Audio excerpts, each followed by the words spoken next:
guys! Welcome back to my channel. So ngayon lang tayo ulit nakapag-vlog. Excited ako para sa vlog na to dahil magkakaroon tayo ng what's in my bag. And recently, ito din ang mga pinapanood ko sa YouTube. Gusto kong makita ano yung mga dinadala nilang essentials. And actually, nakagawa na ako ng what's in my bag before. Pero ang bag na pinakita ko doon ay ito yung una kong parang big purchase na bag talaga. And pinakita ko yun sa inyo. Ilagay ko yung vlog na yun sa description box kung saan in-unbox ko ang aking Marc Jacobs at saka pinakita ko yung laman ng bag. Pero nung time na yun, nag-aaral pa ako, college student pa ako. So, gito kalaki ang bag na dala-dala ko noon. Eto, ginagamit ko rin naman siya, pero mostly for traveling lang. Tagal din ito sa akin, okay na okay pa din siya. Ito kasi binili ko siya ng brand new talaga, as in bago sa store ko talaga siya binili. Ito ay nabili ko sa Greenbelt. Hindi iyan ang what's in my bag natin ngayon. Meron akong bagong kinakahiligan at ayun ay ang mga vintage Coach na mga bags. So, meron akong first ever na bag. Bigay sa akin ng mom ko. Actually, sige, papakita ko sa inyo para makipagkwentuhan ako saglit. Wait lang. Ito guys, ang pinakaunang-una kong Coach na bag. Binili to ni Mami sa Italy ata. Hindi ko alam, basta may binilan siya dati nung nagkaroon siya ng work trip. Nung bata pa lang ako, hindi ko pa alam paano mag-alaga ng bag, ganyan. So may mga dumi-dumi siya, lalo na ito ay color white. May ganito din yung kapatid ko, color black naman yung kanya. Ito ay papalinis ko, pero grabe din talaga ang quality ng Coach na mga bag. Wala pang bakbak ang leather niya. Gamit na gamit ko yan as in. Ito naman yung isa ko pang nahanap na vintage bag. Ito guys ay ang Coach Lexi shoulder bag na mixed material. So ibig sabihin, iba yung fabric niya dito sa gilid. Makikita nyo. Hindi ko alam kung na-appreciate yun sa camera. Pero parang velvet ito. Tapos ito naman leather. Hindi siya yung loud na katulad ng Marc Jacobs. Kitang-kita mo talaga nakalagay na Marc Jacobs talaga na tote bag. Ito minimal lang. Ayan lang yung makikita mo yung kanyang logo dito na Coach. Ganyan yung kanyang gitna. Meron siyang parang compartment dito na closed tas open yung gilid. Ito ginagamit ko din to sa work. Tapos nandito yung Lilia Cat, yung bigay ni Lance. Ito ang pinaka-recent ko na purchase. Ito guys, ang Coach Chelsea Brown satchel bag. Hindi ko na nilalagay dito yung iPad ko. Dito kasi sa isa, nilalagay ko pa yung iPad. Pero para mas hindi mabigat, kita nyo, punong-puno. As in, tabang-taba na talaga itong bag na to. Isa pang reason kung ba't hindi na talaga ako bibili ng brand new na mga bag, lalo na itong mga leather. Kasi nga, alam ko kung saan galing yung leather nila. So, ayokong bumili ng bago. Ayun yung hinahanap ko ngayon, mga vintage na quality na bags pa din talaga. Or mga old bags na walang tastas, walang bakbak. Maging kahit pa paano sustainable. Diba, yung mga vintage, mas pinaglipasan na sila ng panahon. So, kung ganyan pa din sila ka-sturdy, ganyan pa rin sila kaayos, okay pa silang gamitin na nakakabawas tayo ng basura sa mundo. Ilang taon na to? Hindi ko alam kung ilang taon na ang Chelsea satchel bag. Hanggang ngayon, okay na okay pa siya. Walang bakbak, walang tastas. Etong aking Marc Jacobs, yung una kong bili, para talaga siyang box lang. Hindi nagre-relax. Ito kasi kita mo, gamit na talaga siya. So, nagsaslouch na siya. Para sa akin, mas maganda tignan yung mga ganun. Dami na nating hanash sa bag. Next time guys, pag kunyari medyo naka-accumulate na ako ng madami, papakita ko yung mga nasa-source ko na mga bags. But anyway, ito siya ang ating bag today. Unusual for me na kumuha ng color brown kasi sabi ko talaga, mas gusto ko ng black na lang yung kunin ko, mas magagamit ko siya.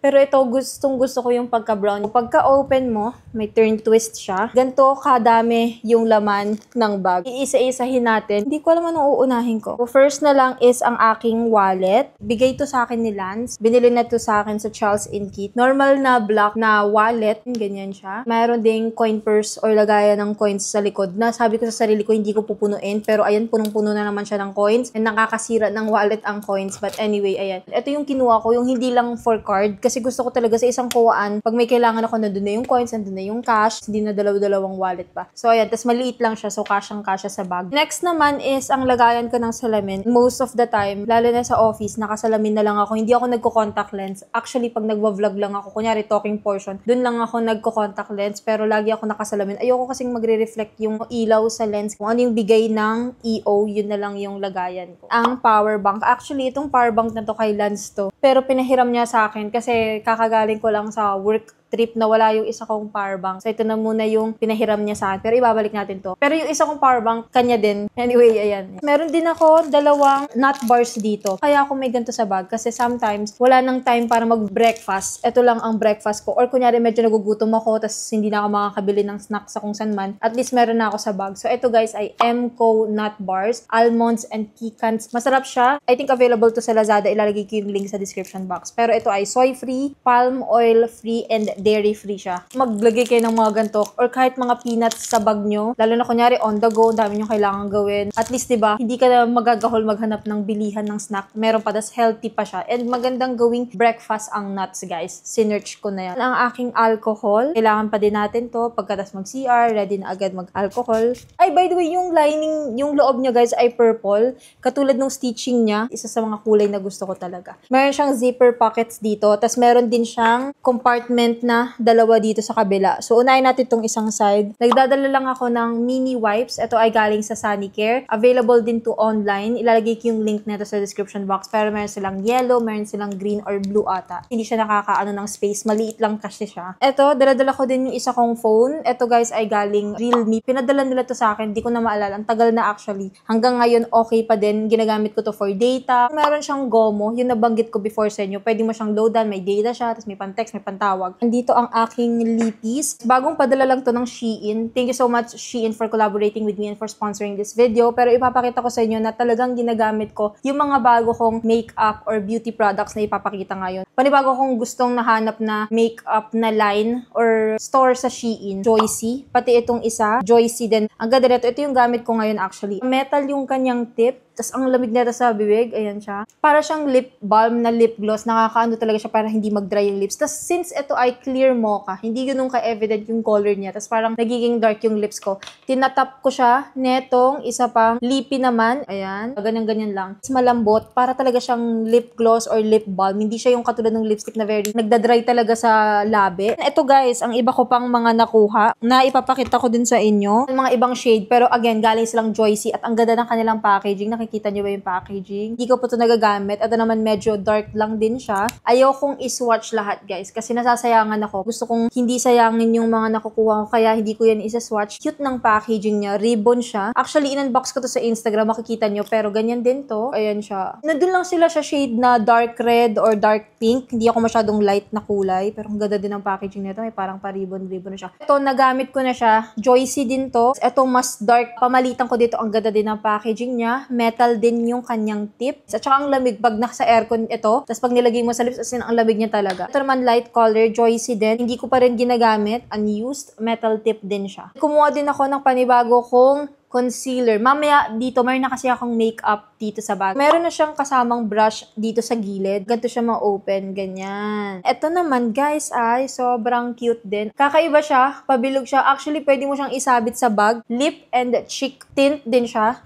Ay, pero hindi ko pa rin ito nagagamit. Ayan ang mga bago kong lippy. Itong dalawa ang nasa bag ko talaga. Next naman, sa pocket na to, andito ang aking earphones. Hindi ako nag-earpods. Ito ang gusto ko. Hindi ko alam, mas gusto ko ganito kahit sa iPad. Sa iPad ginagamit ko to. Need ko lang ng panibagong connector. So, kung nagwa-wonder kayo paano ko nako-connect yung ganito, bumili ako ng connector. Ito din pag medyo malayo yung biyahe. Dito ako nanonood sa YouTube. Tapos pag nag-i-edit, tapos kailangan ko na naririnig ko talaga sa iPad, ito din yung gamit ko. Need ko ng connector para sa phone. Pero feeling ko guys, hindi ako mahuhulog sa trap ng mga AirPods talaga. Ito pa rin talaga yung gusto ko kasi hindi delayed yung audio. Maliit yung chance na mawala ko din siya. Tapos hindi ko na siya need i-charge. Nandito pala to. Meron akong ganito. Itong mga dice. Meron kasing dice game kami sa office. Tapos, nanalo ako ng mooncake. Tsaka neto, sabi ng office mate ko na ito guys ay swerte daw. Meron akong Mentos. Important yan, lalo na kumakausap tayo ng mga tao. Need natin ng maayos ang ating breath. Nire-replenish ko lang siya pag naubos ko yan. Ang aking mga gantong organizers. Kung napanood yung Marc Jacobs na What's in My Bag, napakita ko to. Pero andito pa rin sila. Gamit na gamit ko pa rin. Nabibili itong clear pouches na to sa Lazada or sa Shopee. Ilalagay ko yung link nila sa description box. Pero itong isa, lagayan ko ng mga Sanrios. Alam niyo naman, ako ay nagbi-braids. Dito ko na siya nilagay para slim lang. Maisisiksik ko lang. Pero at the same time, ang dami kong nadadala. Lagayan ko ng mga medicine and nagme-medicine ako guys. So, dito may Midol, by Jessic. Ang kulang ko dito, vitamins. Hindi ako nagva-vitamins pero kailangan ko. Para hindi ako magkasakit, mahirap magkasakit. So, meron akong organizer. Mas gusto ko yung ganito. Yung talagang slim lang siya. Mas isiksik ko lang. Another essential na lagayan. Pero ito, nabibili din online. Meron akong itong Cool Mint na Listerine. Pag masakit ang ulo ko, pero pinadala lang din to sa akin. Yung mga naiikot, tapos pwede mo nang amuyin. Itong kabilang side na open siya para ilagay mo sa ulo mo pag sumasakit yung ulo mo. So, meron akong 3 different na scent dito. Available din to online. Ilalagay ko yung link nila sa description box. At saka very compact, maliit lang, pwede mo ilagay sa pockets. Lagi kasi ako nahihilo guys, lalo na pag bumabiyahe. Meron din akong maliit na organizer para sa mga perdible, mga hair clips. Ito guys, kunyari maluwag ang aking pants. Ito lang siya, ipapuncture ko lang ito sa kabilang side. Tapos pwede na siyang maka-close ko na siya ng maigi. Ay! Mini na nail cutter, pang-ipit, kasi lagi na ako nakaklamp. Lagayin ko ng lenses, just in case na may mangyari dun sa salamin ko. At least meron akong backup. Meron din akong pan-aid. And ito guys, pinadala din to ng Shein. Slow Sunday Blemish Day Patch. Ito ay for day, pero meron ako for night. Iniiwan ko dito sa bahay, nandito siya. Ganyan yung lagayan niya. Ito is for day. Just in case kailangan ko sa labas pag may tumubong bagong pimple, lalo na ngayon ang dami kong pimples. Meron din ako, ito nabili ko lang din online. Ito ay ang aking mga care floss. Kabilang side dental floss, kabilang side pang toothpick. Ito yung gusto ko. Dahil nakikita ko na kaagad kung ano yung nasa loob. Hindi ko na siya need isa-isahing bukas lahat. May dalawa kasi akong ganito dito sa bag. Para alam ko na, ito ay for emergency or for hygiene kit. Tapos yung isa for makeup.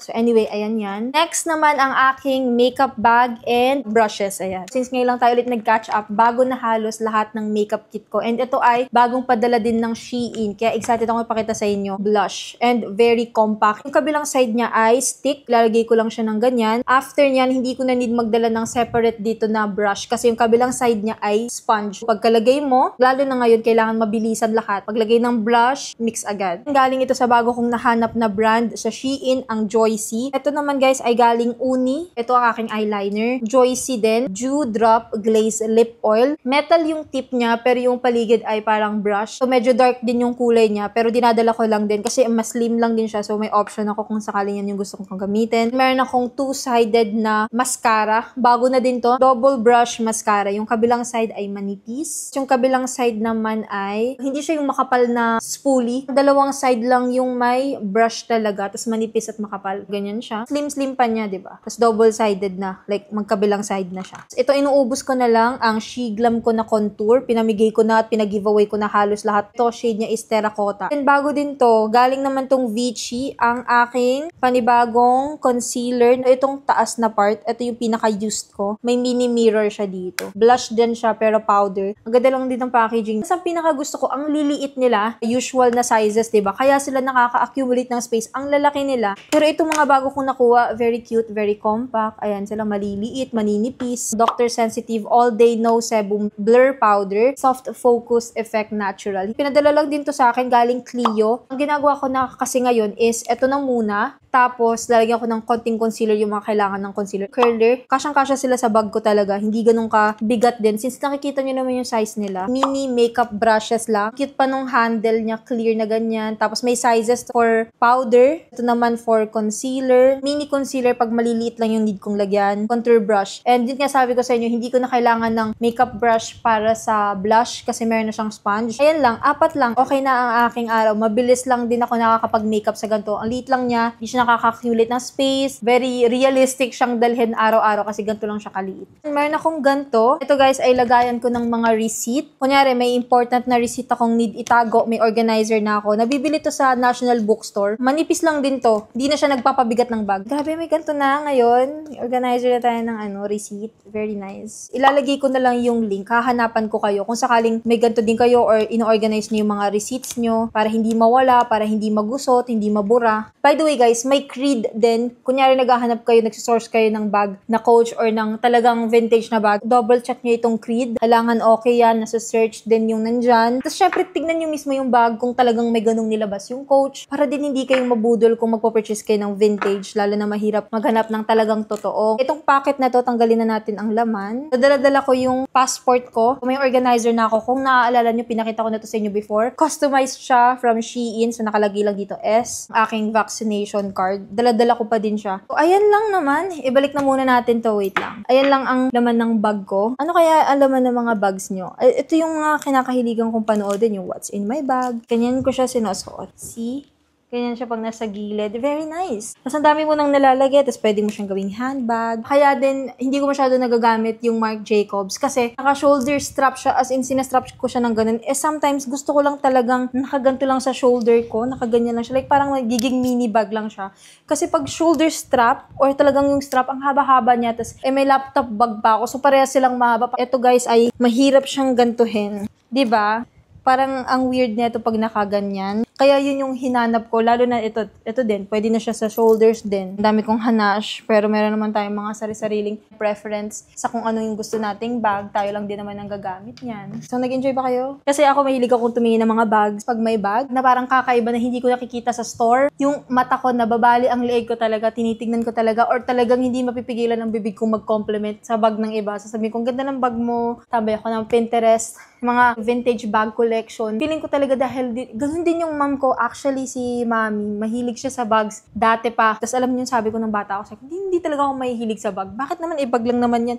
Ngayon, nagigets ko na kung bakit. But anyway, ang dami ko ng daldal. Ayan lang ang ating what's in my bag. So sana nag-enjoy kayo sa mini catch-up natin. And nag-enjoy ako makipagdaldalan sa inyo. Don't forget to check out the description box. Lahat ng pinakita kong bagong products from Shein ay nakalagay doon. Pati yung mga iba kong organizers na na-purchase online, ilagay ko din sa description box. Meron din akong coupon code and search code na pwede nyo gamitin kung sakaling gusto nyo mag-avail. Again, thank you guys so much for waiting sa new upload. Thank you guys so much for watching. And see you guys on my next vlog. You can follow me on all my social media platforms. Instagram at @mara. And si Gucci at Gucci the Bully, tas _. See you guys soon. Tulog lahat ng babies, so walang nagpakita. But ayun lang naman. Okay, bye guys.